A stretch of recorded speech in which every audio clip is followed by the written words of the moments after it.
Hello guys, welcome back to my channel Step to Success. My name is Siddharth Sharma. आज आपकी fifth class है। भारतीय राज्य व्यवस्था, संविधान का निर्माण किस तरीके से हुआ, क्या क्या प्रोसीजर रहा निर्माण होने का, वो सब इस क्लास में आपको बताया जाएगा। मैं आपको एक चीज़ क्लियर कर दूं कि जो मैं आपको पढ़ा रहा हूँ ना, हर एक पॉइंट एक एक क्वेश्चन बनाता है, तो वीडियो को स्किप करके मत देखा करिएगा। सारी वीडियो बहुत इन्फॉर्मेटिकल है, तो पूरी तरीके से वीडियो को देखिए, स्किप मत कीजिएगा वीडियो को। चलिए आगे बढ़ते हैं अपने अगले टॉपिक की तरफ। संविधान का निर्माण, टॉपिक थर्ड, क्लास फिफ्थ।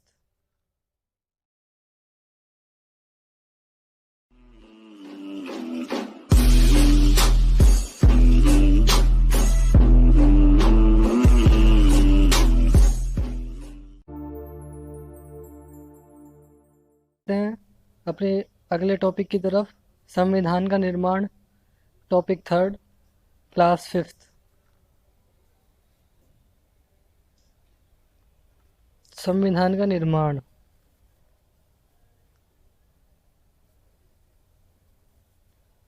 तो संविधान का निर्माण अगर हम पढ़ रहे हैं तो सबसे पहले सवाल एक ही उठता है कि अगर संविधान का निर्माण हुआ तो संविधान की मांग भी किसी ने उठाई होगी। तो मांग उठाने वाले सबसे पहले भारतीय थे। 1895 में प्रथम बार बाल गंगाधर तिलक ने संविधान की मांग उठाई। ये पहले भारतीय थे जिन्होंने संविधान की मांग उठाई 1895 में। ये क्वेश्चन बन गया कि संविधान की मांग किसने उठाई सबसे पहले, तो गंगाधर तिलक ने उठाई। और कब उठाई? तो 1895 में। 1922 में महात्मा गांधी ने कहा कि भारतीय संविधान भारतीयों द्वारा ही निर्मित होगा। महात्मा गांधी जो थे उन्होंने कहा 1922 में कि भारतीय संविधान भारतीयों द्वारा ही निर्मित होगा। कोई अदर पर्सन या अदर कंट्री का पर्सन इसमें इंक्लूड नहीं होगा, इसमें शामिल नहीं होगा, केवल भारतीय ही बनाएंगे। फिर एक क्वेश्चन और उठता है कि संविधान को बनाएगा कौन? तो संविधान को बनाते संविधान सभा ही है, कोई सभा ही होनी चाहिए, तो संविधान सभा। 1934 में एम एन रॉय ने प्रथम बार संविधान बनाने के लिए संविधान सभा की मांग उठाई। तो दूसरा एक और क्वेश्चन, दो क्वेश्चन बन गए इस वाली लाइन से भी कि किसने संविधान सभा की मांग सबसे पहले उठाई और कब उठाई। तो 1934 में एम एन रॉय ने प्रथम बार संविधान बनाने के लिए संविधान सभा की मांग उठाई। 1935 में भारतीय राष्ट्रीय कांग्रेस ने सी राजगोपालाचारी के जरिए संविधान सभा की मांग उठाई। तो अगर क्वेश्चन इस तरीके से आता है, भारतीय राष्ट्रीय कांग्रेस ने संविधान सभा की मांग कब उठाई? तो 1935 में उठाई। और किसके द्वारा उठी वो मांग? तो सी राजगोपालाचारी। 1940 में ब्रिटिशर ने संविधान सभा की मांग अगस्त प्रस्ताव के जरिए मान ली। दो क्वेश्चन बन गए यहाँ से कि वो कौन सा प्रस्ताव था जिससे संविधान सभा की मांग मान ली गई। और पहला क्वेश्चन, एक और क्वेश्चन बन रहा है कि क्या नाम, कब मानी गई ये, कब प्रस्ताव कब आया था ये? तो 1940, नवंबर 1946। इसमें क्या हुआ? संविधान सभा का गठन कैबिनेट मिशन योजना के तहत किया गया। यहाँ से एक और क्वेश्चन बन गया, दो क्वेश्चन बन गए कि कौन से मिशन के द्वारा संविधान सभा का गठन किया गया और कब किया गया। तो नवंबर 1946 में किया गया और कैबिनेट मिशन योजना के तहत। तो अब संविधान सभा के चुनाव होंगे, चयन होगा, किस तरीके से होंगे देखते हैं। 10 लाख जनसंख्या पर एक प्रतिनिधि के अनुपात में, मतलब अगर 10 लाख लोग हैं, 10 लाख की जनसंख्या है, तो उन पे एक प्रतिनिधि होगा। मतलब 10 लाख लोगों का प्रतिनिधित्व ये सिर्फ एक आदमी करेगा। तो प्रतिनिधि के अनुपात से संविधान सभा की सदस्य संख्या 389 निर्धारित की गई। ठीक है, 389 जो सदस्य संख्या चुनी गई, उसमें ब्रिटिश भारत मतलब जहाँ पे ब्रिटिश रूल था, वहाँ से चुने गए 296 सीट। ठीक है। और देसी रियासतें मतलब जो राजा और महाराजा के अंडर में थी, उनके लिए 93 सीट अलॉट की गई। तो जो ब्रिटिश भारत की सीटें थी 200 296, उसमें से 292 सीट जो थी वो 11 गवर्नर्स, मतलब जो गवर्नर्स के अंदर रूल कर रहे थे प्रांत, राज्य, 292 सीट उन प्रांतों से आई। और 4 सीट जो थी वो मुख्य आयुक्तों, एक पोस्ट और थी मुख्य आयुक्त, उनके राज्य से आई। तो मतलब 11 11 राज्य में से आए 292 सीट, और 4 राज्यों में से आए 4 सीट। ठीक है, आगे बढ़ते हैं। प्रत्येक समुदाय के प्रतिनिधियों को चुनाव में एकल संक्रमणीय मत के माध्यम से किया जाना था। इसका मतलब मैं आपको है ना बाद में जब अन्य बिंदु पढ़ाऊंगा तो इसका मतलब जब समझाऊंगा मैं, क्योंकि ये जो है ना, ये एकल संक्रमणीय मत प्रणाली, ये बहुत बड़ी है, बहुत बड़ा है इसका टॉपिक। मैं इसको आपको बाद में समझाऊंगा, बस इतना समझ लीजिए कि एक इतना समझिए कि एक सीट पे सिर्फ एक आदमी लड़ेगा। संविधान सभा के चुनाव में प्रत्येक समुदाय, हिंदू, मुस्लिम, सिख, पारसी, आंग्ल भारतीय, भारतीय ईसाई, अनुसूचित जाति जनजाति, महिलाओं के प्रतिनिधियों को शामिल किया गया। अर्थात संविधान सभा में कोई ऐसा नहीं था कि क्या नाम केवल हिंदू खड़ा होगा, कोई केवल मुसलमान खड़ा होगा। संविधान सभा में सब जातियों के प्रतिनिधि शामिल थे, महिला हो, जनजाति हो, अनुसूचित, या सिख हो, मुस्लिम हो, ईसाई हो, पारसी हो, बंगाली हो, सब कुछ, सब थे। संविधान सभा के लिए चुनाव जुलाई अगस्त 1946 में हुए। तो पहला दूसरा क्वेश्चन, एक और क्वेश्चन आता है यहाँ से कि संविधान सभा के लिए चुनाव कब हुए, तो जुलाई अगस्त 1946 में, सॉरी। तो चुनाव हो गए। तो ब्रिटिश भारत में 296 सीट थी, तो उनके चुनाव हुए। तो उसमें से भारतीय राष्ट्रीय कांग्रेस को 208 सीट मिली। मुस्लिम लीग जो जिन्ना जी की पार्टी थी, उन्हें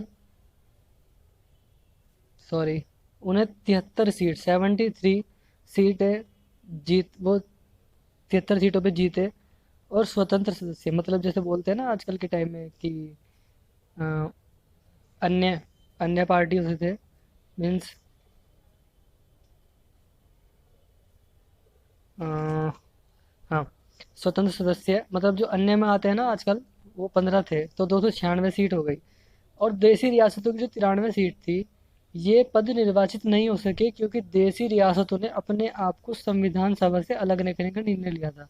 इस लाइन से साफ हो रहा है कि क्या नाम, देसी रियासतें संविधान सभा से बिल्कुल अलग हो चुकी थी, उन्होंने अपने आप को अलग कर लिया था। नेक्स्ट, संविधान सभा की कार्य प्रणाली। संविधान सभा ने कार्य किस तरीके से किया, क्या क्या हुआ, अब देखते हैं। संविधान सभा की पहली बैठक 9 दिसंबर 1946 को हुई। इसमें क्या क्या हुआ, इस बैठक का मुस्लिम लीग ने बहिष्कार किया और अलग देश पाकिस्तान की मांग पर जोर दिया। मुस्लिम लीग ने बहिष्कार क्यों किया, क्योंकि उनकी ना सीट बहुमत के आंकड़े के आसपास भी नहीं थी, और उन्हें पता था कि अगर संविधान सभा, कांग्रेस पार्टी अगर मतलब अपने हिसाब से अपना संविधान बनाएगी, उसमें मुस्लिम लीग का कुछ भी लेना देना नहीं होगा। तो इस वजह से मुस्लिम लीग ने सोचा कि हम अपना एक अलग देश की मांग पर जोर देते हैं, ताकि हम अपने देश में अपना रूल कर सकें, अपना संविधान बना सकें। इस बैठक की अध्यक्षता फ्रांस की तर्ज पर सबसे सभा के सबसे वरिष्ठ सदस्य डॉक्टर सच्चिदानंद सिन्हा, अस्थायी अध्यक्ष ने की। इस लाइन का मतलब यह है कि पहले जैसे फ्रांस में होता था, उस तरीके से जो सभा के सबसे वरिष्ठ सदस्य थे, तो उन्हें सम्मान देने के लिए सच्चिदानंद सिन्हा, उन्हें सम्मान देने के लिए एक दिन के लिए अस्थायी अध्यक्ष घोषित कर दिया गया। मतलब इसके बाद कोई और अध्यक्ष बनेगा, बट अभी अस्थायी अध्यक्ष वो ही थे।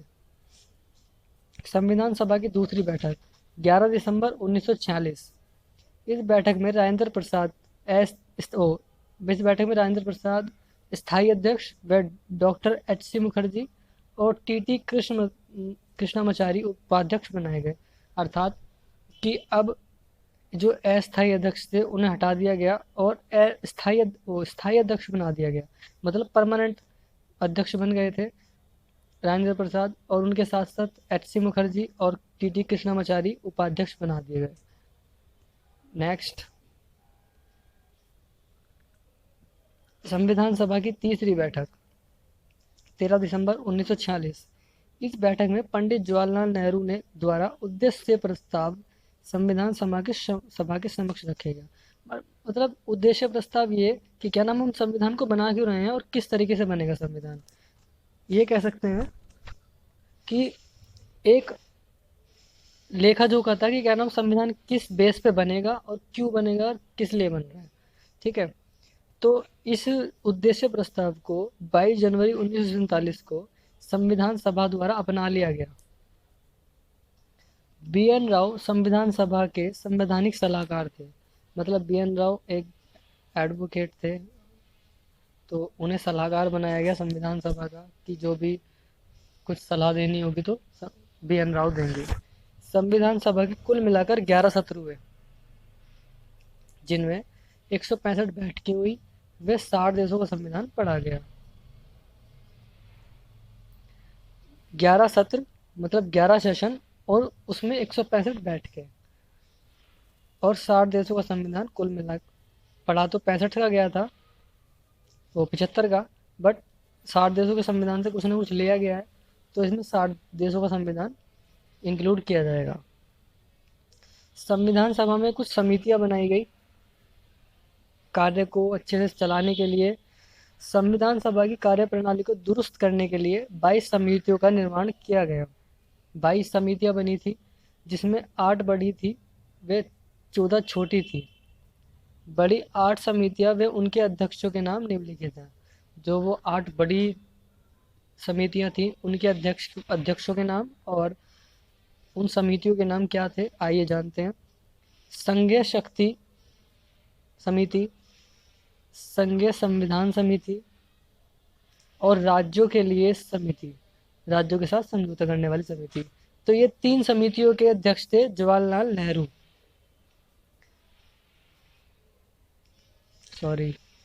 संघीय शक्ति पहली समिति, संघीय संविधान समिति दूसरी समिति और राज्यों के लिए समिति तीसरी समिति। मतलब ये 3 समितियों के लिए अध्यक्ष थे। आइए देखते हैं अब अगला, प्रांतीय संविधान समिति। पहली, परामर्श समिति मूल अधिकार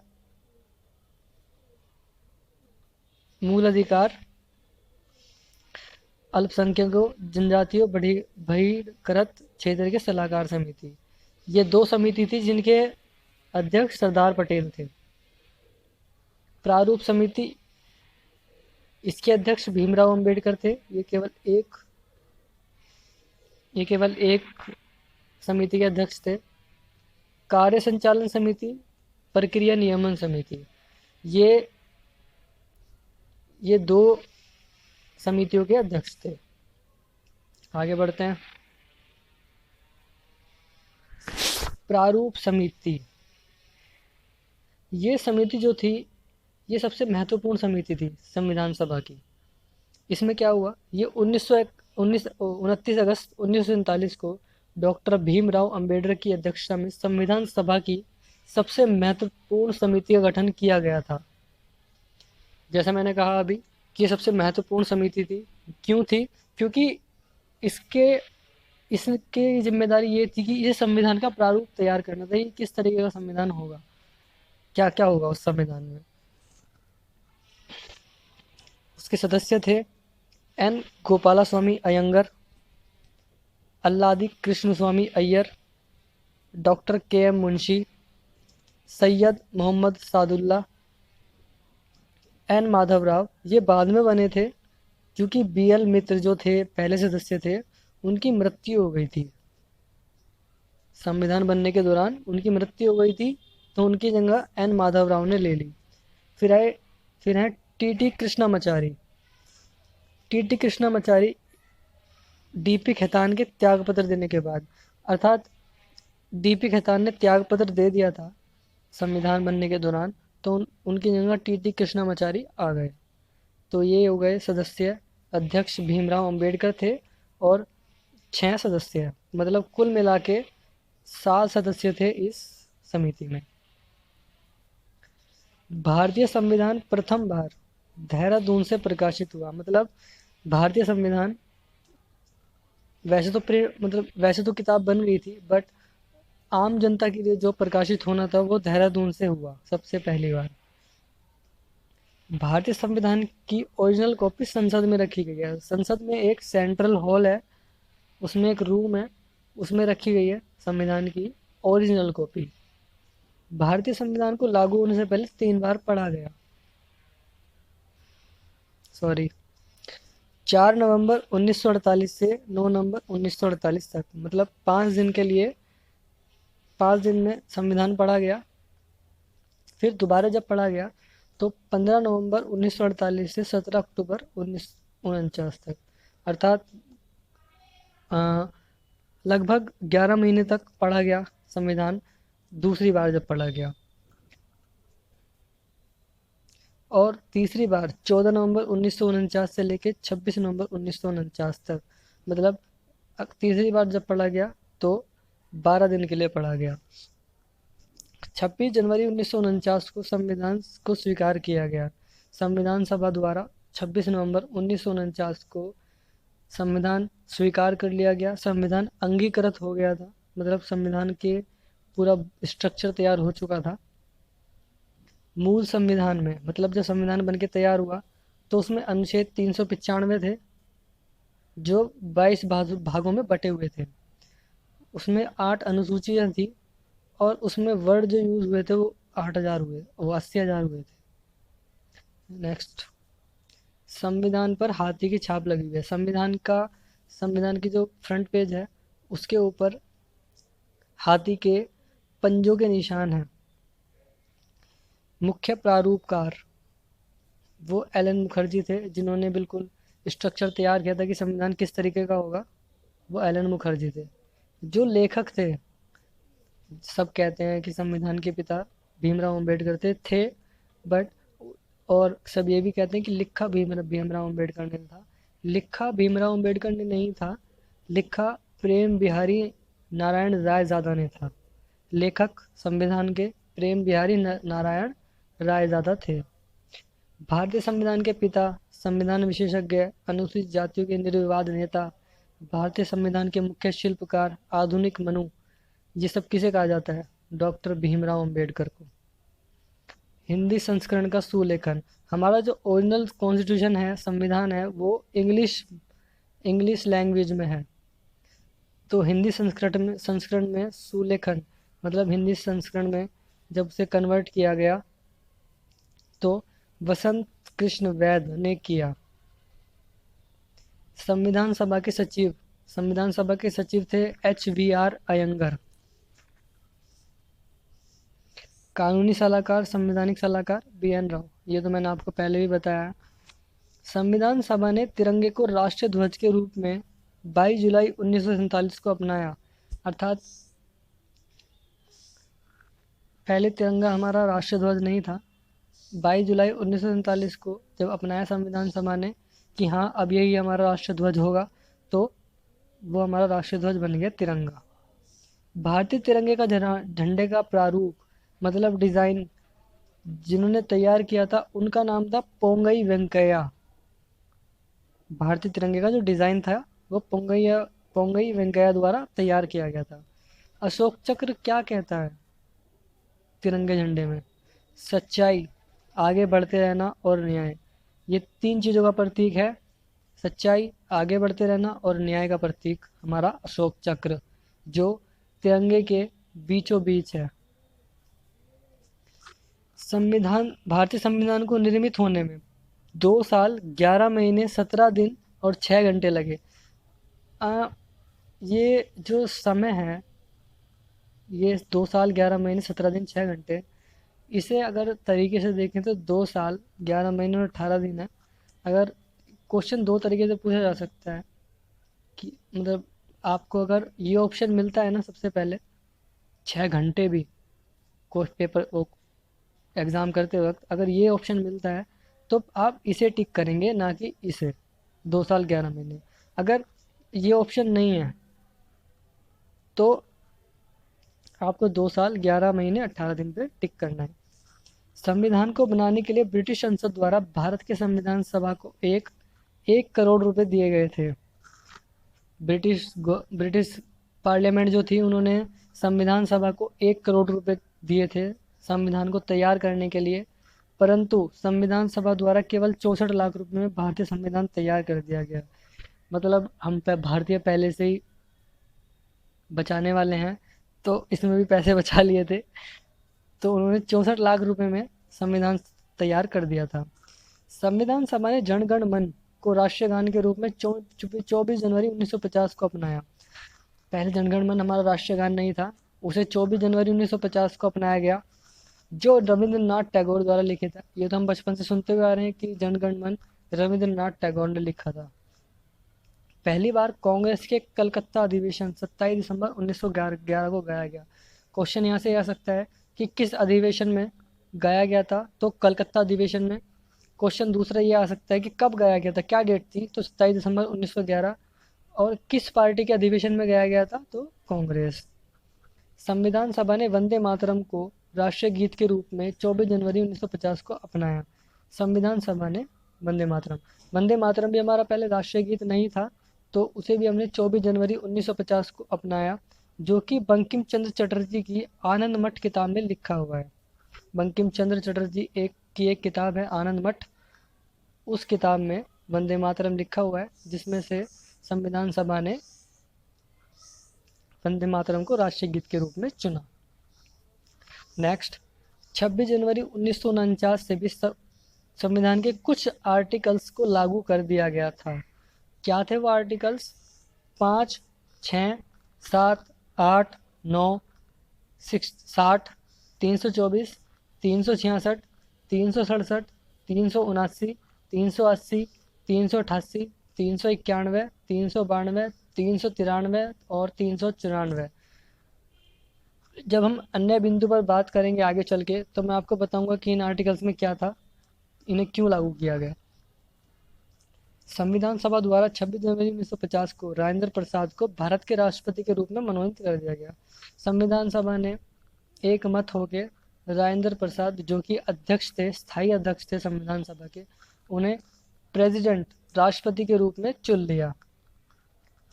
26 जनवरी को भारत का संविधान पूर्ण रूप से लागू हो गया, जिसे आज हम गणतंत्र दिवस के रूप में मनाते हैं। गणतंत्र दिवस के रूप में से क्यों मनाते हैं? क्योंकि कांग्रेस का जो लाहौर अधिवेशन हुआ था, उसमें पूर्ण स्वराज का बिल, मतलब हम पूर्ण आज़ादी लेंगे, इसका बिल पारित हुआ था। तो इस दिन को याद करने के लिए कांग्रेस ने चुना कि 26 जनवरी को हम अपना गणतंत्र दिवस के रूप में याद रखेंगे और संविधान को भी इसी दिन लागू करते हैं। तो यहाँ पे संविधान का निर्माण पूरा हो चुका है। आपका 3rd टॉपिक भी फिनिश हो गया है। होप सो कि आपको मेरी क्लासें पसंद आ रही होंगी। अगर आपको कुछ भी कमी दिखती है तो आप मुझे बताइएगा ज़रूर। चैनल को सब्सक्राइब करना मत भूलिएगा, बेल आइकन को प्रेस करना मत भूलिएगा, ऑल की नोटिफिकेशन को प्रेस करना मत भूलिएगा, और शेयर करना मत भूलिएगा, वीडियो को लाइक करना मत भूलिएगा, कमेंट करना मत भूलिएगा। Thank you very much. आप मेरे साथ बने रहिए, मैं आपको इस तरीके से तैयार करवा दूंगा कि आपका एक भी क्वेश्चन, सिंगल क्वेश्चन भी नहीं छूटेगा, यूपीएससी लेवल तक का भी। Thank you very much.